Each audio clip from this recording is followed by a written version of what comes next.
Assalamualaikum warahmatullahi wabarakatuh. Selamat pagi, selamat siang, dan selamat malam. Yang terhormat Ibu Dr. Umia Khalwati MAG dan teman-teman mahasiswa yang berbahagia. Puji syukur kehadirat Allah Subhanahu wa Ta'ala atas segala limpahan rahmat, taufik serta hidayahnya, sehingga kita masih diberikan nikmat sempat, nikmat sehat, dan nikmat yang lain yang tidak bisa kita utarakan satu persatu. Salawat salam marilah kita tetap curahkan kepada junjungan kita Nabi Yunus Muhammad sallallahu alaihi wasallam, dan semoga kita termasuk umat-umat yang akan mendapatkan syafaatnya kelak di hari akhir. Amin.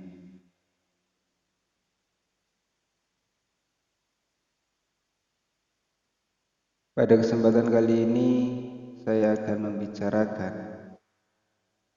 tentang dakwah Rasulullah dan kondisi masyarakatnya prahijrah.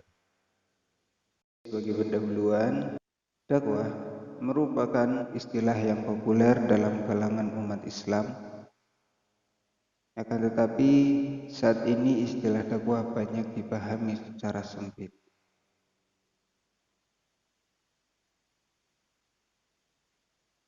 Supaya kita tidak memahami dakwah secara sempit, tengoklah terlebih dahulu pengertian dakwah secara bahasa dan secara istilah menurut beberapa tokoh. Dakwah secara bahasa adalah bentuk masdar dari kata danga yadamu yang memiliki arti panggilan, seruan, ajakan, penyiaran, atau menurut Purwadarminto secara bahasa dakwah adalah propaganda. Menurut definisi yang dikemukakan oleh Abu Risma, dakwah adalah segala macam usaha yang dilakukan oleh seorang muslim atau lebih untuk merangsang orang lain agar lebih memahami, meyakini, dan kemudian menghayati ajaran Islam sebagai pedoman hidup. Jadi dapat disimpulkan bahwa dakwah adalah ajakan, seruan, undangan, dan doa yang dilakukan seorang muslim atau lebih yang ditujukan kepada orang lain atau kelompok dengan tujuan agar mereka memahami, menghayati, serta mengamalkan ajaran Islam. Setelah kita mengetahui apa itu dakwah, kita akan melanjutkan membahas sedikit tentang Rasulullah. Oke, dalam slide ditampilkan silsilah Rasulullah.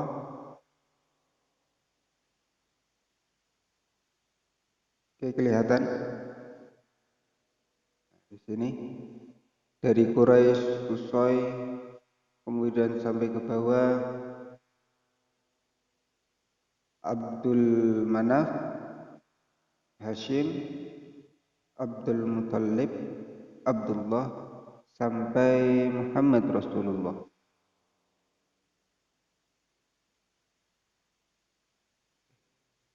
Nabi Muhammad SAW lahir di Mekah tahun 571 Masehi.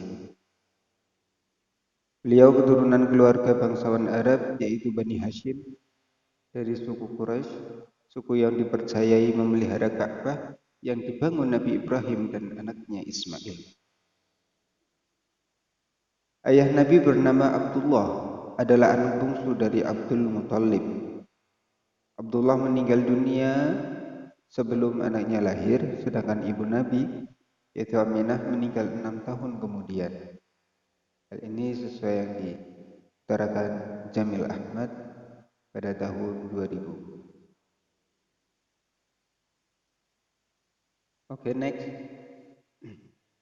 Pada usia ke-40, ketika merenung menyepi di Gua Hiro, pada tanggal 17 Ramadan tahun 611 Masehi, Malaikat Jibril menyampaikan wahyu Allah yang pertama, yaitu Quran surat Al-Alaq ayat 1 sampai 5.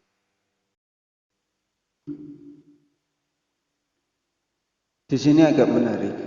Kenapa Rasulullah sampai merenung menyepi di Gua Hiro? Adalah selain untuk berhalwat dan bertafakur, ada alasan lain kenapa Gua Hiro menjadi tempat ibadah baginda Rasul. Itu karena Gua Hiro adalah tempat yang posisinya langsung menghadap ke kiblat. Kita lanjutkan ke slide. Ayat-ayat yang luar biasa belum pernah diketahui oleh Nabi Muhammad, yaitu ayat tadi, ayat Quran surat Al-Alaq ayat 1 sampai 5. Ayat ini belum memerintahkan Nabi Muhammad untuk menyeru manusia kepada suatu agama. Oke. Dalam penantian setelah wahyu pertama turun wahyu yang membawa perintah kepada Nabi Muhammad, yaitu Quran surat Al-Mudaththir ayat 1 sampai 7. Yang dengan turunnya perintah itu, Rasulullah mulai melakukan dakwah Islam secara diam-diam di lingkungan keluarga, kerabat, dan rekan-rekannya.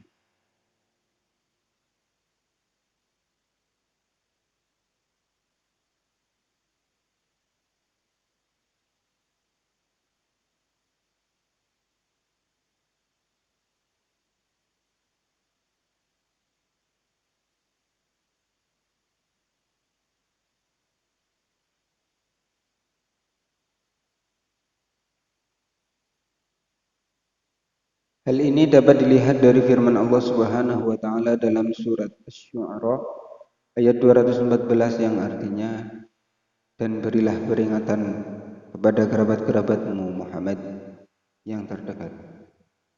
Karena itulah orang yang pertama kali menerima dakwahnya adalah keluarga dan sahabat dekatnya. Di antaranya ada Khadijah, yaitu istri Rasulullah. Kemudian ada Ali bin Abi Thalib, sepupu beliau. Abu Bakar, sahabat beliau. Zaid, budak yang diangkat anak. Kemudian ada Ummu Aiman, pengasuh Rasulullah. Dan Abu Bakar berhasil mengislamkan beberapa orang teman dekatnya seperti Utsman bin Affan, Zubair bin Awwam, Abdurrahman bin Auf, Sa'ad bin Abi Waqqas, Talhah bin Ubaidillah, dan Arqam bin Abi al-Alqam. Rasulullah melakukan dakwah secara diam-diam dalam kurun waktu kurang lebih 3 tahun. Kemudian Rasulullah mulai melakukan dakwah secara terang-terangan secara lisan, seperti memberi nasihat. Hal ini selaras dengan Quran surat Al-Hijr ayat 94. Bisa dilihat di cross sendiri, yang artinya, maka sampaikanlah Muhammad secara terang-terangan segala apa yang diperintahkan kepadamu dan berbaringlah dari orang-orang musyrik. Setelah turun ayat tersebut, Rasul mulai menyampaikan dakwah secara terbuka sebagai langkah awal untuk memasukkan gagasan-gagasan agama ke dalam kehidupan sosial dan politik. Berikut ini metode dakwah terang-terangan Rasulullah yang pertama. Mengundang Bani Abdul Muthalib ke kediamannya dan menjelaskan bahwa dia adalah utusan Allah. Kita ketahui bahwa Abdul Muthalib itu adalah kakeknya. Oke. Abdul Muthalib adalah kakek Rasulullah. Kemudian undangan terbuka kepada suku Quraisy di Bukit Sofa. Di Bukit Sofa. Suku Quraisy ini adalah suku Rasulullah. Yang ketiga, Muhammad Shallallahu Alaihi Wasallam memproklamirkan keesaan Tuhan. dan mengajarkan kesatuan dan bersamaan antara manusia. Nah, metode yang keempat, mengadakan pertemuan khusus dengan orang-orang yang percaya kepada beliau untuk kegiatan pembacaan dan pengajaran serta pensucian yang dilakukan di kediaman Arqam bin Nabil. Ini yang terakhir dalam slide saya untuk metode dakwah terang-terangan Rasulullah, yaitu beberapa pengikut Nabi meninggalkan Makkah dan mengungsi ke Ethiopia.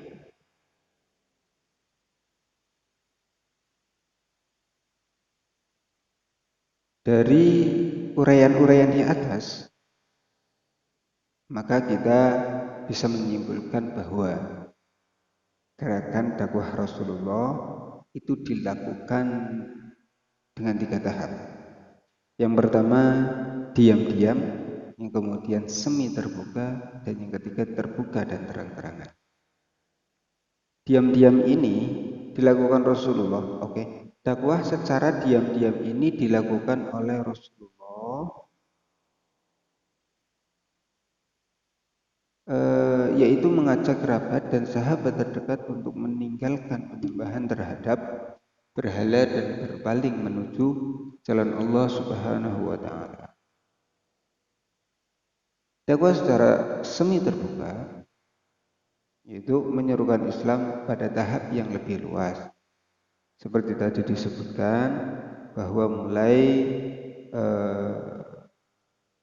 mengundang Bani Abdul Muthalib ke kediamannya, di mana di sini ada kakek, kemudian ada paman-pamannya, kemudian ada para keponakan.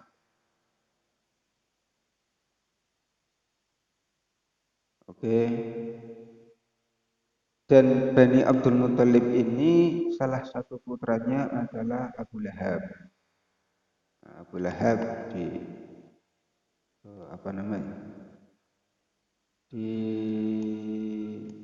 digambarkan dalam Al-Quran, dituangkan dalam sebuah surat yaitu Al-Lahab, karena penentangan Abu Lahab terhadap ajaran Rasulullah Shallallahu Alaihi Wasallam. Oke, kita lanjutkan gerakan dakwah.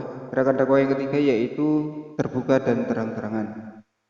Rasulullah mulai meningkatkan dan memperluas jangkauan dakwahnya sehingga tidak lagi terbatas kepada penduduk Makkah.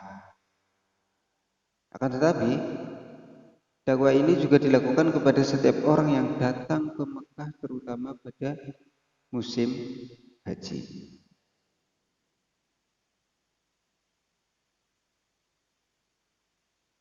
Nah, saya rasa teman-teman sudah mengetahui bahwa Makkah adalah pusat religius, pusat keagamaan di tanah Arab. Maka ini menjadi alasan adanya musim haji atau orang-orang berkumpul di Makkah. Orang-orang berkunjung seperti itu. Oke, next lanjut. Dakwah Rasulullah yang dilaksanakan di Makkah berbeda dengan yang dilakukan di Madinah. Hal ini karena kondisi yang berbeda antara keduanya. Masyarakat Makkah dikenal dengan masyarakat yang menganut paganisme, di mana mereka masih menyembah berhala. Masyarakat Makkah memiliki kesetiaan terhadap leluhur dengan taklid a'ma atau taklid buta, terutama dalam penyembahan berhala. Hal inilah yang melatar belakangi dakwah Rasulullah menitik beratkan pada bidang keyakinan atau ketauhidan, atau secara akademis bisa ekskatologi,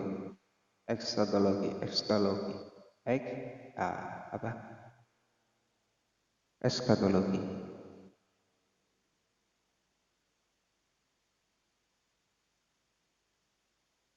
Bidang keyakinan dan ketauhidan itu adalah sisi atau bidang yang dititik beratkan, difokuskan pada dakwah Rasulullah pada awal-awal kenabian.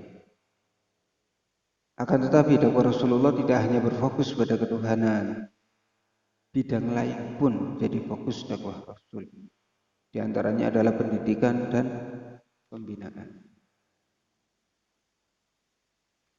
Lantas bagaimana kondisi masyarakat saat dakwah pertama kali ini? Saat kelahiran Nabi, yaitu tahun 570 Masehi, Makkah merupakan kota yang sangat penting dan terkenal di antara kota-kota di negeri Arab. Dilihat dari tradisi dan geografisnya. Kota ini dilalui jalur perdagangan yang ramai, menghubungkan Yaman di selatan dan Syria di utara. Dengan adanya Ka'bah di tengah kota menjadikan Makkah sebagai pusat keagamaan Arab. Oke, kenapa tadi ada haji, kemudian banyak masyarakat yang berkumpul? Itu karena tradisi dan letak geografis dari Makkah itu sangat strategis. Kondisi pranata sosial bangsa Arab sebelum dan awal kelahiran Islam secara umum dikenal sebagai zaman jahiliyah.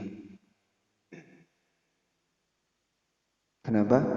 Karena pada masa ini masyarakatnya masih paganisme, menyembah berhala. Kemudian masih biadab, di mana anak-anak perempuan itu dibunuh secara hidup-hidup. Ya, kemudian ada praktik lagi kawin mut'ah, nikah kontrak, gitu. Di mana Islam lahir di tengah-tengah masyarakat yang memiliki adat istiadat yang diwariskan dari generasi ke generasi. Ini menjadi tantangan besar Islam karena masyarakatnya bertaklid a'ma atau mengikuti tanpa mengkritisi. Menjadi tantangan besar ini.